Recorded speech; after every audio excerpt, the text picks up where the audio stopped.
Assalamualaikum warahmatullahi wabarakatuh.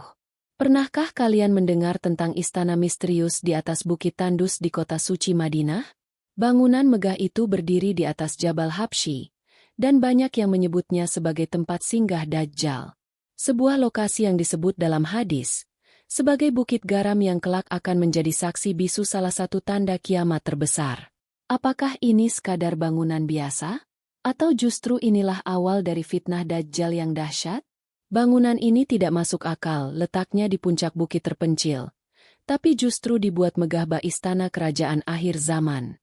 Jika ditarik garis lurus dari sini, ia mengarah ke Danau Tiberias, salah satu tanda kemunculan Dajjal menurut banyak riwayat.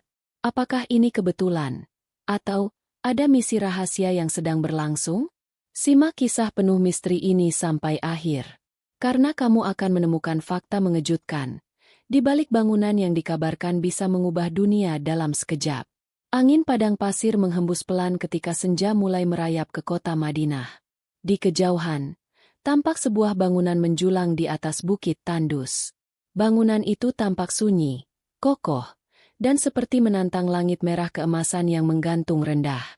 Warga sekitar menyebut bukit itu sebagai Jabal Habsyi. Namun bangunan di puncaknya telah lama menjadi bahan bisik-bisik yang tak berani diucapkan keras-keras. Mereka menyebutnya Istana Dajjal. Beberapa penggembala kambing mengaku pernah melihat cahaya aneh berpendar di malam hari dari arah bangunan itu. Bukan cahaya lampu, melainkan semacam sinar samar seperti kilat yang terpendam. Tidak ada yang berani mendekat. Bahkan militer sekalipun menjaga area itu dalam diam. Namun satu hal yang selalu membuat warga bertanya-tanya. Kenapa bangunan megah itu dibangun jauh dari pemukiman, tepat di puncak bukit yang tak biasa? Seorang pria tua bernama Hashim, yang pernah menjadi penjaga Masjid Nabawi di masa mudanya, berkata lirih, bukit itu bukan sembarang bukit. Tanahnya asin, bebatuannya mengelupas seperti kristal. Itu bukan batu biasa, itu garam. Ucapan itu membuat bulu kuduk para pemuda kampung meremang. Bukit bergaram di pinggir Madinah, sebuah istana misterius, dan posisi bangunan yang jika ditarik garis lurus ke timur akan mengarah tepat ke wilayah Israel, tanah yang juga disebut-sebut sebagai bagian dari tanda-tanda akhir zaman. Suatu malam, seorang pemuda bernama Rafiq, mahasiswa Universitas Islam Madinah, memutuskan menyelidiki bangunan itu. Berbekal kamera dan catatan hadis-hadis akhir zaman, ia naik ke Jabal Habsyi seorang diri. Ia tak tahu bahwa langkahnya malam itu akan membuka lembaran sejarah yang telah dikubur ribuan tahun. Langit malam Madinah tak secerah biasanya. Awan gelap menggantung rendah di atas Jabal Habsyi, seolah menyembunyikan sesuatu yang tak ingin terlihat manusia. Rafiq melangkah perlahan di jalan setapak berbatu yang menanjak tajam. Di tangannya, ia menggenggam senter kecil dan sebuah mushaf kecil yang selalu ia bawa kemana-mana. Ia tidak sedang bermain-main. Beberapa teman sekampusnya sudah memperingatkan. Jangan gila, Rafiq. Itu bukan tempat biasa. Banyak hal yang tak bisa dijelaskan akal di sana. Namun Rafiq sudah bulat tekad. Ada sesuatu yang ingin ia buktikan. Sejak ia membaca hadis Nabi tentang Bukit Bergaram dan Istana Putih yang disebut Dajjal sebagai Masjid Ahmad, pikirannya terus dihantui oleh gambaran Kingdom Palace. Ketika kakinya menginjak bagian pertama dari lereng bukit, rasa aneh menjalari tubuhnya. Udara di sekitarnya terasa berat. Tidak panas, tidak dingin, tapi seperti ditekan sesuatu yang tak kasat mata. Ia mencoba mengabaikannya. Semakin naik, semakin jelas terlihat siluet bangunan besar yang menjulang gelap. Dindingnya mengilap seperti kaca, meski tidak memantulkan cahaya. Tak ada suara, tak ada burung, tak ada serangga. Bukit itu seperti mati. Di kejauhan, lampu-lampu kota Madinah terlihat kecil dan samar. Tapi dari tempat itu, Masjid Nabawi bisa terlihat, putih bersinar di bawah cahaya bulan. Dan Rafiq pun mulai memahami apa yang dimaksud dalam hadis. Kalian lihat istana putih itu? Itulah masjidnya Ahmad. Rafiq berhenti sejenak. Jantungnya berdetak semakin cepat. Tiba-tiba, langkahnya dihentikan oleh suara, seperti gemuruh dari dalam tanah. Bukan gempa, bukan suara angin, tapi seperti sesuatu yang terbangun. Dan dari atas puncak, di balik pilar besar bangunan megah itu, muncul seberkas cahaya biru yang berdenyut pelan, seperti napas dari makhluk yang belum sepenuhnya terjaga. Cahaya biru itu tidak seperti lampu. Ia berdenyut, memancar dan menyusut perlahan, seolah sedang bernapas. Rafiq memicingkan mata, berusaha memastikan dari mana asalnya. Tapi tak ada lampu sorot, tak ada sumber listrik. Bangunan besar itu terlihat gelap dan bisu. Hanya satu titik cahaya itu yang tampak hidup dan mengawasinya. Langkah Rafiq tertahan. Bulu kuduknya berdiri. Ia merasa ada sesuatu yang menatapnya, meski tak terlihat. Lalu tiba-tiba, suara itu datang. Bukan dari luar, tapi dari dalam pikirannya. Lembut, namun menggetarkan. Sudah lama kami menunggu. Rafiq tersentak. Ia menoleh ke segala arah. Tidak ada siapa-siapa. Tapi kata-kata itu, seperti ditanam langsung ke dalam pikirannya. Ia menunduk, membaca ayat kursi dengan suara pelan. Bibirnya bergetar. Tangannya dingin. Tapi tekadnya belum runtuh. Ia terus melangkah. Tanah di bawah kakinya mulai berubah. Tidak lagi berbatu kasar, melainkan berbutir garam kristal. Pijakannya mengeluarkan suara lirih seperti menginjak serpihan kaca. Aroma garam memenuhi udara. Ingatannya terlempar ke sabda Nabi yang menyebut tempat ini sebagai tanah bergaram tempat Dajjal akan menancapkan kemahnya.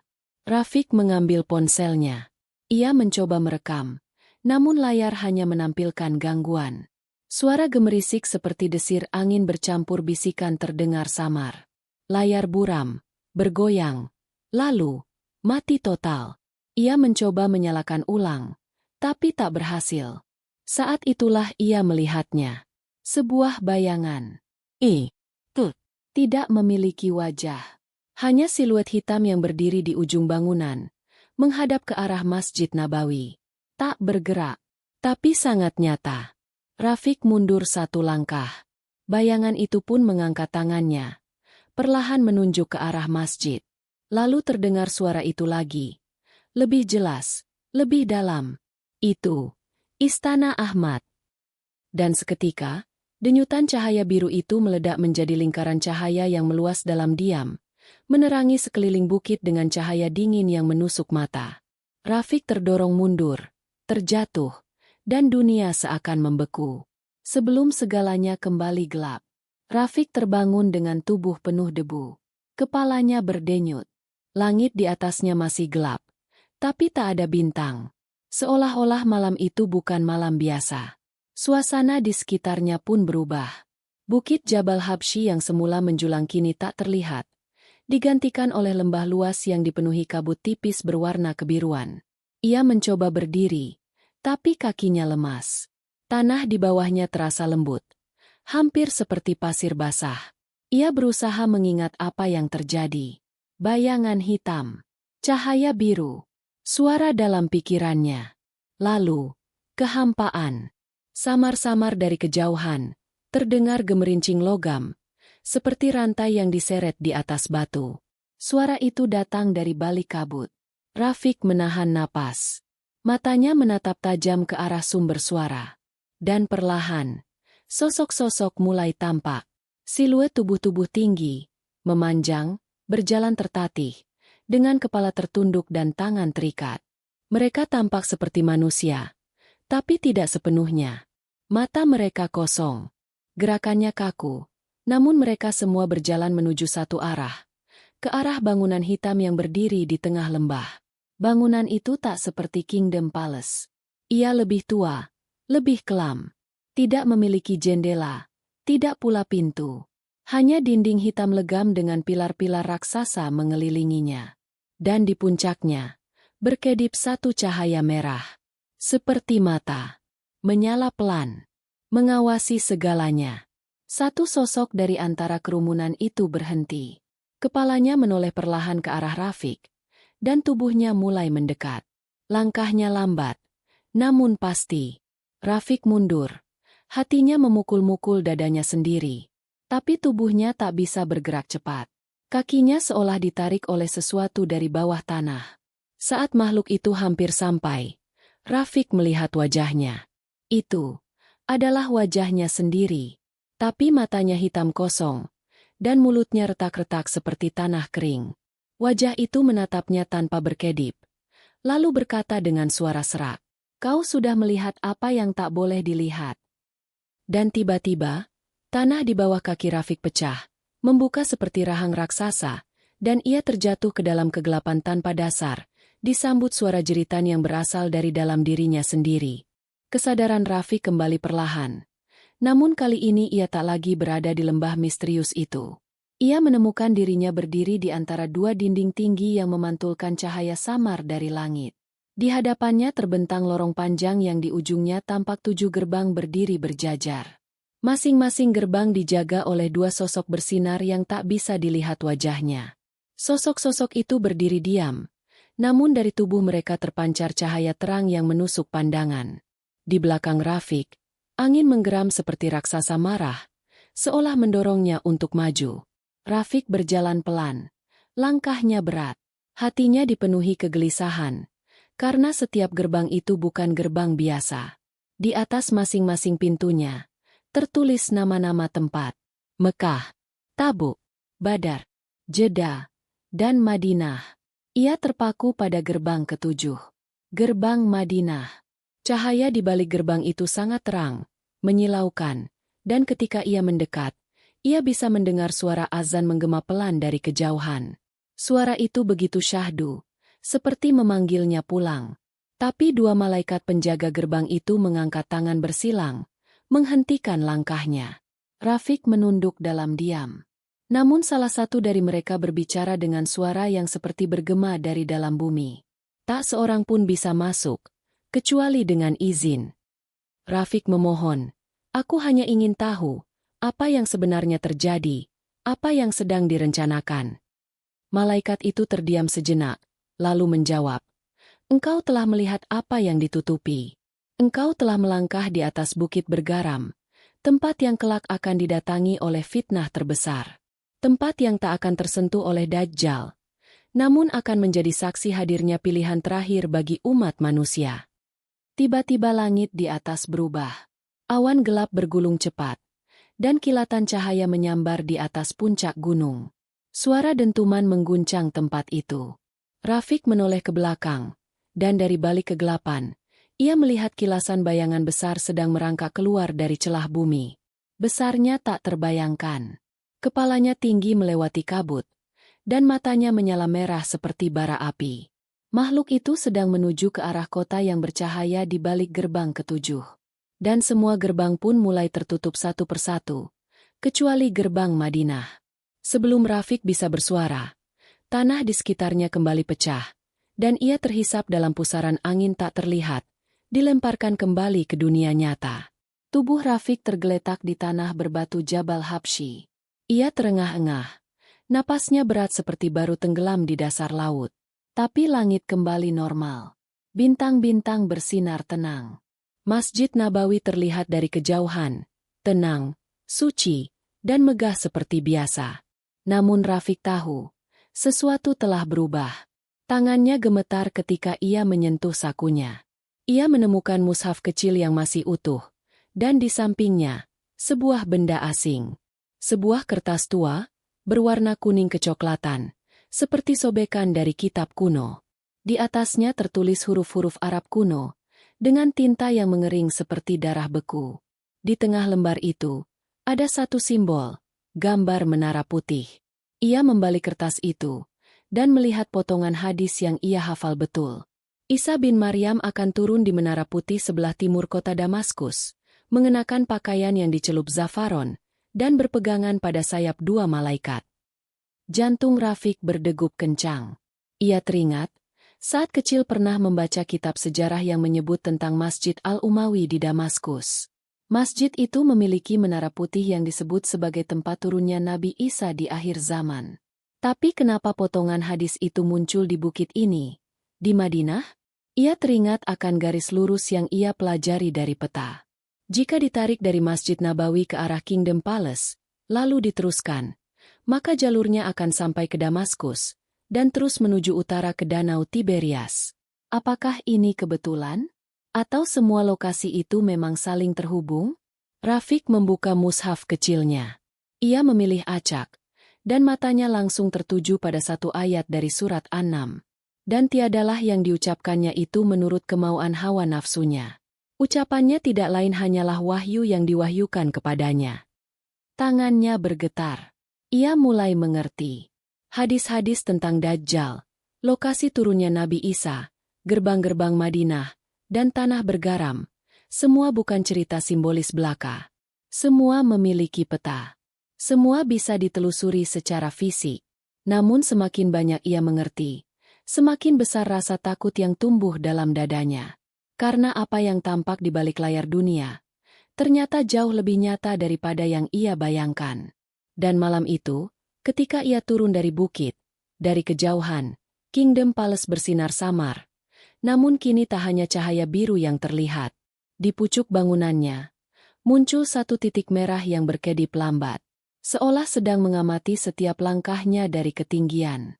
Keesokan harinya, Rafiq duduk termenung di pelataran Masjid Nabawi. Ia menatap kubah hijau yang berdiri megah, tempat yang disebut oleh Dajjal dalam hadis sebagai, itu Masjid Ahmad. Pikirannya masih terperangkap dalam kejadian semalam. Segalanya terlalu nyata untuk disebut mimpi, namun terlalu ajaib untuk disebut biasa. Ia membuka kembali lembaran kertas kuno yang ia temukan. Kali ini, ia memperhatikannya lebih dalam. Di balik simbol menara putih, ada ukiran samar yang hanya bisa dilihat dalam sudut cahaya tertentu. Seperti garis-garis kecil yang membentuk pola peta. Ia menyusunnya di atas peta Madinah dan sekitarnya. Dan ketika ia menarik garis dari Jabal Habsyi ke Masjid Nabawi, lalu diteruskan ke arah timur laut, garis itu melewati Damaskus, lalu terus menuju ke Danau Tiberias. Satu garis lurus, seolah menunjukkan jalur langit. Rafiq bergidik. Ia teringat potongan ceramah lama dari seorang ulama, yang mengatakan bahwa para nabi zaman dahulu sering menandai titik-titik bumi yang akan menjadi saksi besar di akhir zaman. Seperti jalur perjalanan ruhani, atau medan spiritual, yang saling bersambung.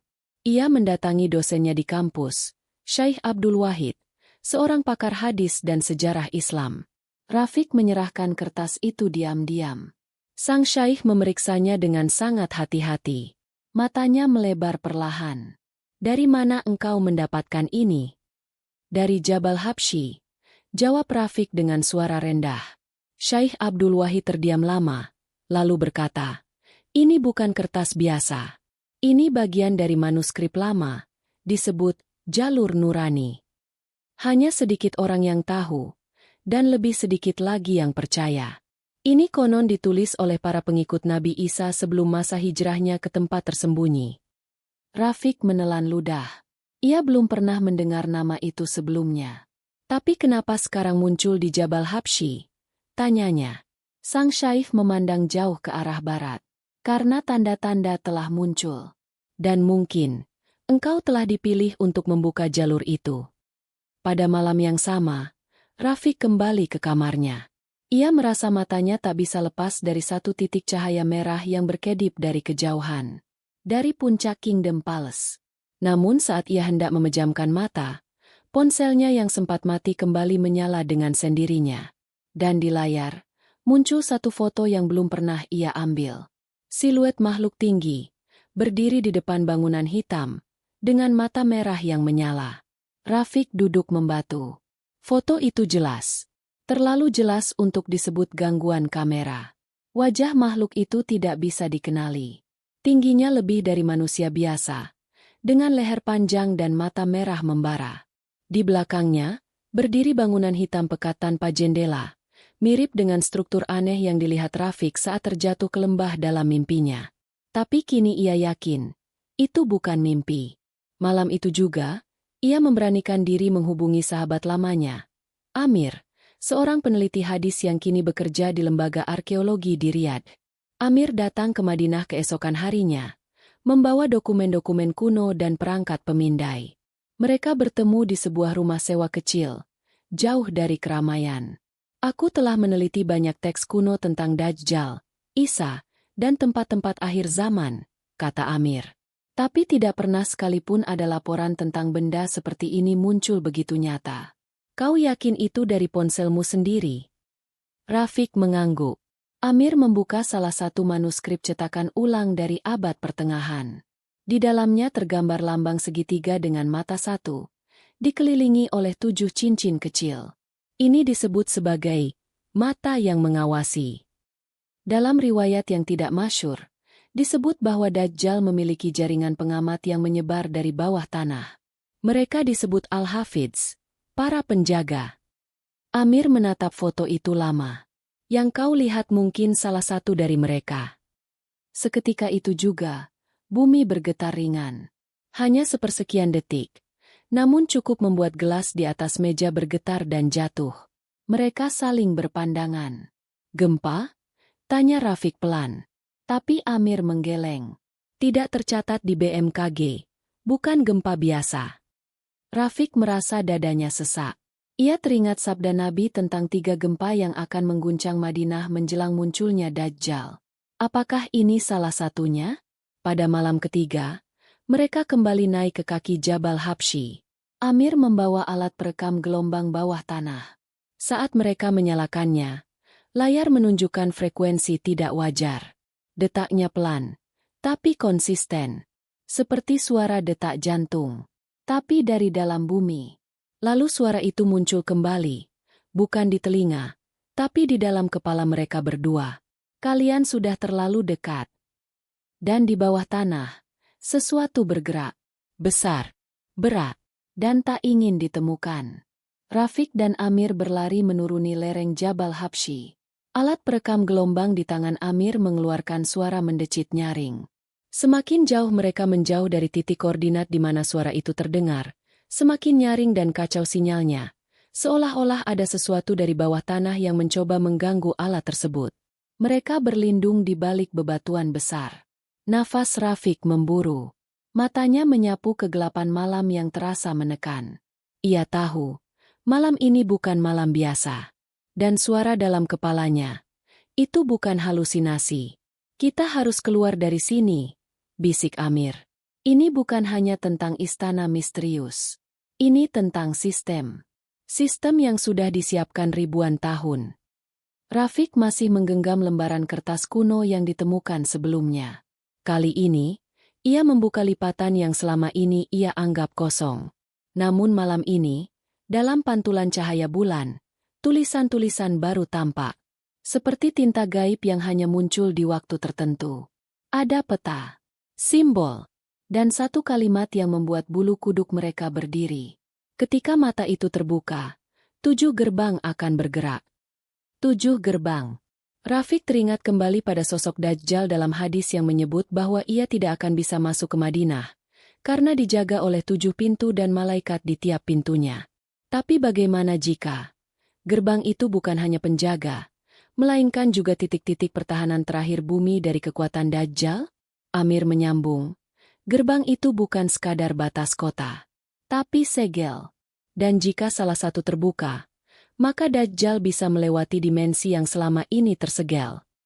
Malam itu juga, mereka memutuskan menyusuri garis peta yang ada di lembaran tersebut. Dimulai dari arah barat daya Madinah. Di titik pertama, mereka menemukan reruntuhan batu tua yang tertanam setengah dalam tanah, mirip struktur gerbang kuno. Di atasnya, terukir simbol mata satu. Rusak, tapi masih tampak. Dan ketika Rafiq menyentuhkan tangannya pada batu itu, tanah di sekitarnya bergetar ringan. Lalu dari arah timur kota, terdengar ledakan cahaya putih membelah langit. Garis sinar meluncur dari arah Masjid Nabawi ke arah langit seperti tiang cahaya. Namun berbeda dari biasanya. Cahaya itu tak hilang. Ia bertahan. Dan dari balik bukit, suara seperti lonceng logam berdering. Bukan 1, tapi 7 kali. 7 gerbang, 7 getaran. 1 mata yang mulai membuka. Langit Madinah berubah. Bintang-bintang satu persatu menghilang di balik tabir hitam yang merambat dari arah utara. Cahaya putih yang tadi terpancar dari Masjid Nabawi masih berdiri tegak seperti tiang antara langit dan bumi. Namun kini, di kejauhan, dari arah Jabal Habsyi, muncul cahaya lain, cahaya merah. Lebih pekat, lebih panas, namun sunyi seperti kematian. Rafiq dan Amir berdiri di tepi sebuah sumur tua yang tak tercatat dalam peta manapun. Mereka telah menelusuri garis terakhir dari peta kuno, dan di titik itu, mereka menemukan prasasti batu bertuliskan kalimat dalam bahasa Ibrani kuno yang jika diterjemahkan berbunyi, "Ketika cahaya dari Ahmad menyatu dengan gerbang terakhir, maka mata dari timur akan kembali terbuka." Rafiq mengangkat pandangannya. Ahmad, nama lain dari Nabi Muhammad. Amir menambahkan, dan mata dari timur bisa jadi merujuk pada Nabi Isa. Bukankah ia akan turun dari Menara Putih di Damaskus, timur laut Madinah? Pada saat itu, angin besar menyapu gurun. Udara berubah menjadi berat dan hangat, seperti menjelang badai besar. Lalu dari dalam sumur, terdengar suara lirih, seperti bisikan banyak mulut yang berbicara dalam satu nada. Mereka tak bisa menangkap semua kata, tapi satu kalimat terdengar sangat jelas. Dia telah kembali. Sang pengamat, penjaga jalur langit. Langkah-langkah berat terdengar dari balik kabut. Rafiq menoleh, dan melihat sosok berjubah putih berjalan pelan mendekati cahaya masjid. Dari kejauhan, tubuhnya memancarkan ketenangan, namun tanah di sekelilingnya bergetar halus. Dua sosok bersayap turun dari langit, menemaninya dari kiri dan kanan. Nafas Rafiq tercekat. Ia tahu, ini bukan manusia biasa. Sosok itu berhenti, menghadap ke arah Madinah, lalu mengangkat tangan ke langit. Tiba-tiba, seluruh cahaya dari Masjid Nabawi terhimpun ke satu titik, menyatu dengan cahaya dari langit. Dan saat dua cahaya itu bertemu, ledakan sinar yang sangat besar menyapu seluruh cakrawala, namun tidak menyilaukan. Justru damai. Tapi damai itu hanya berlangsung sekejap. Karena dari arah lain, dari balik gurun tak bertuan, terdengar suara langkah yang berat. Tanah bergetar. Burung-burung beterbangan. Dan udara menjadi pekat.